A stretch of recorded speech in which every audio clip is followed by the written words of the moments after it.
உவமையும் கருத்தும் 29. திருவருளையும் குருவருளையும் பணிகிறோம். உவமையும் கருத்தும் 29. எரி சேர் வித்து. இந்த உவமையை சிவப்பிரகாசம் எனும் நூலின் 89வது திருப்பாடலில் அருள் திரு உமாபதி சிவம் கையாளுகிறார். உவமையை முழுமையாக காண்போம்.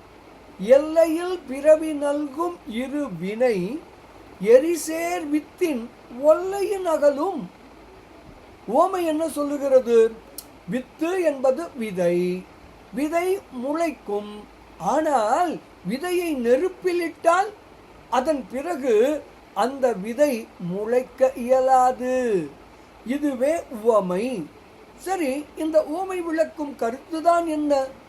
நாம் பெறுகின்ற இந்த கணக்கற்ற பிறவிகளை விளைவிப்பது எது தெரியுமா?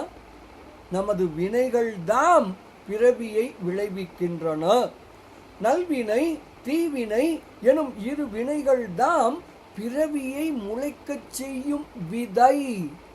அந்த வினை எனும் விதையை தீட்சை எனும் ஞான தீயினில் இட்டால் அது விளைவிக்கும் ஆற்றலை இழந்து விடுகிறது.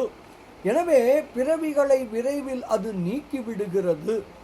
தீட்சை பெற்ற ஆன்மாவின் வினை எரிசேர் வித்தை போல ஆகி பிறவியை விளைவிக்கச் செய்யும் ஆற்றலை இழக்கிறது. எனவே பிறவி நீங்குகிறது. இதுவே இந்த உவமை விளக்கும் கருத்து ஆகும். இதனை சிவப்பிரகாசத்தின் 89வது பாடல் எப்படி கூறுகிறது தெரியுமா? எல்லையில் பிறவி நல்கும் இரு வினை எரிசேர் வித்தின் ஒல்லையின் அகலும். ஏன்ற உடல் பழ வினை அது ஊட்டும். தொல்லையில் வருதல் போல தோன்றிடு வினையது உண்டேல் அல் ஒளி புரையும் ஞான தழல் உற அழிந்து போமே என்று ஸ்ரீ உமாபதி சிவம் தனது சிவப்பிரகாசம் எனும் அற்புத நூலின் 89வது திருப்பாடலில் மிக தெளிவாக விளக்குகிறார்.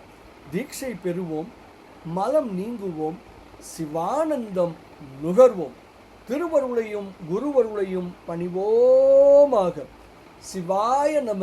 திருச்சிற்றம்பலம்.